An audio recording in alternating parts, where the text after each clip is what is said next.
자, 진도 나가볼게요. 결제 조건. 제가 OT 때 그 무역실무의 꽃이라고 했죠. 의 한번 읽어보도록 하겠습니다. 매매계약은 쌍무계약이면서 대가를 지급해야 하는 유상계약이기 때문에 인도에 대한 대가로 대금 지급이 필수적이다. 당연히 결제 방식, 결제 시기, 결제 통화에 대해 약정해야 된다. 요약하자면 어떤 방식으로 돈을 줄 건지, 언제 줄 건지, 무슨 통화로 줄 건지. 가장 쉬운 통화부터 봐볼게요. 통화가 아마 뒷페이지에 안 나오. 네,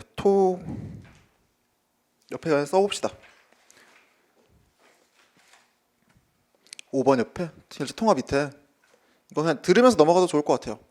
이제 모호하게 달러, 프랑 이렇게 하면 스위스 프랑일 수도 있고 그냥 프랑스 프랑일 수도 있어요. 그리고 달러도 홍콩 달러 아니면 뭐 미국 달러, 뭐 오스트레일리아 달러, 호주 달러 이런 것들이 있으니까 결제 통화 역시 제대로 약정을 해야 되고요. 자, 결제 수단 봐볼게요. 무역거래 사용되는 대표적인 결제 수단으로는 현금, 환어음이 있다. 그리고 DD, MT, TT 밑에 송금수표,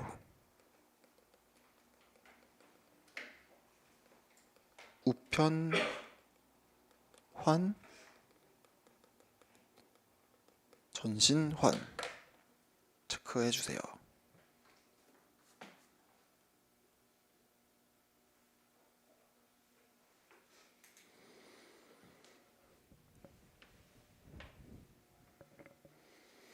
환이란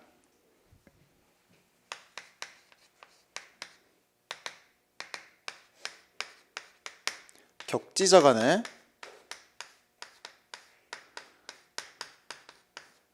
채권, 채무를 현금 거래 없이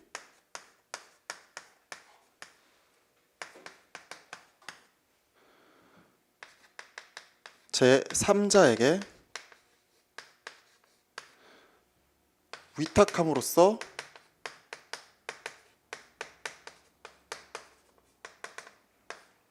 결제하는 방식.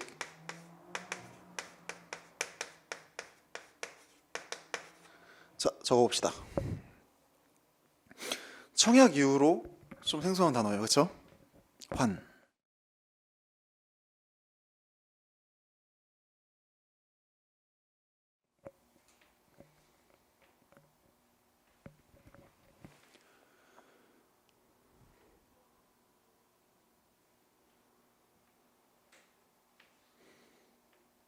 그리고 환어음은 나중에 우리가 드래프트 파트, 콜렉션 파트 공부하면서 제대로 다뤄보도록 할게요. 말 그대로 환이란 격지자간, 이제 좀 떨어져 있는 상대한테 우리가 뭐 우리은행이나 국민은행 이런 데 송금하기 쉬워도 다른 뭐 웰스파고, 스탠다드 차타드, 제일은행은 쉽지만 물론 해외은행은 조금 제한돼요. 그래서 특히 무역은 단위가 크니까 현금 거래 없이 제3자에게 환이라는 수단을 통해서 위탁을 합니다. 그럼 환에는 DD, MT, TT가 있는데요. DD는 이제 아날로그 방식의 이제 송금 수표예요. 우리가 알고 있는 체크 이런 수표를 은행한테 은행이 대리해가지고 그 수표를 통해서 돈을 받습니다. 그리고 MT는 이제 그거보다 조금 안전한, 어떻게 안전하냐면 그 배송에 대한 위험은 은행이 부담합니다. 하지만 우편이라는 특성상 조금 느리고요. TT 전신화는 말 그대로 트랜sit 그냥 쏘는 거예요. 그냥 이체라고 생각하시면 됩니다. TT 당연히 DD, MT, TT 순으로 수수료가 비싸고요. 현대무역에서는 거의 99% TT입니다. 그 정도만 알고 계시면 돼요. 환어음은 환도 버거운데 환어음은 환원 파트 때 가서 제대로 다뤄보도록 할게요. 자, 그럼 대금 결제 방식, 신용장 방식. 우리가 UCP 때 배워야겠지만 간단히 한번 짚고 넘어갈게요.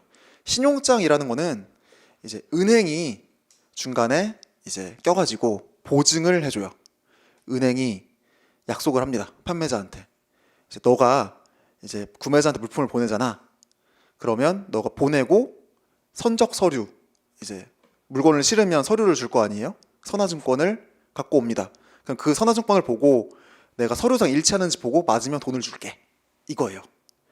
왜냐면 판매자 입장에서도 구매자한테 돈을 받을 수 있을지도 모르겠고, 받다고 하더라도 시간이 걸리기 때문에 은행한테 약정을 해서 이제 나 이렇게 거래를 할 건데 좀 쉽게 그림을 그릴게요. 신용장에 대해서 물론 UCP 때 자세하게 할 거고, 이게 이해를 돕기 위해서 쉽게 하는 거라고 생각하시면 됩니다. 판매자가 있어요. 판매자 A, 구매자 B가 있어요.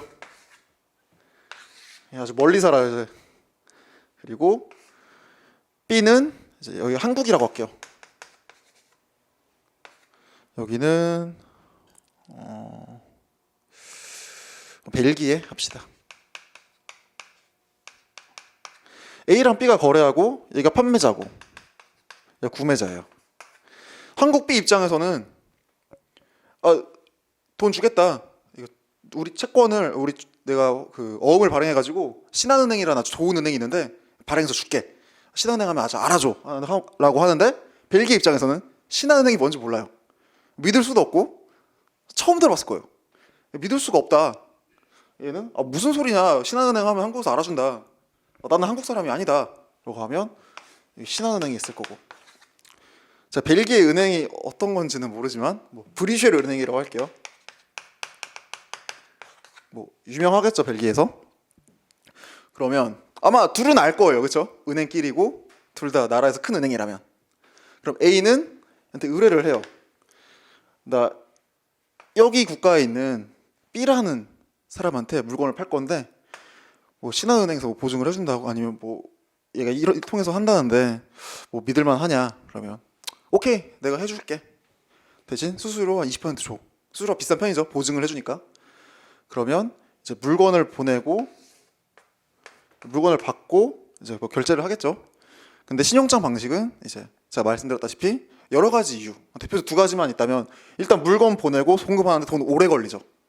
돈은 빨리 돌아야 되고, 그리고 두 번째는 받을 수 있을지 몰라요. 혹시나 떼먹으면 손해가 막심해요. 그래서 은행이 보증을 해줍니다. 물건에 대한 서류를 미리 약정을 해요. 몇 월 며칠 날 몇 개를 어떤 품질로 어디에서 어떻게 보내겠다. 아주 많이 약정하겠죠. 그게 서류에 다 나와 있을 거예요. 그게 서류상 맞다면, 틀린 게 없다면 오케이, 실능과 즉시에 돈을 주겠다. 그리고 은행은 이거를 2차 시장에 팔거나 아니면 직접 추심해가지고 차익을 얻겠죠. 은행은 그렇게 먹고 삽니다. 우리는 돈을 빌려주는 거 외에도. 물론 정확히 말하면 이것도 돈을 빌려주는 거죠. 할인을 해주는 거니까. 그렇죠? 여튼 신용장은 이런 개념이에요. 좀 이해를 하기 쉽게 좀 예를 들어 설명해 드렸고요. 네, 다시 넘어가 봅시다. 신용장은 이거 듣고 나서 읽으면 조금 더 쉬워요. 신용장은 신용장의 조건과 일치하는 서류와의 상환으로, 제가 말했다시피 조건이 여러 가 있을 거라고 말씀드렸죠. 언제, 어디서, 어떻게, 얼마만큼, 무슨 수단으로 선적할게, 다 일치한다면 그것과 상환으로 수출상인 수익자, beneficially 밑줄 쳐주세요. UCP에서 아주 중요하게 나옵니다. 미리 좀 친해질 수 있어요.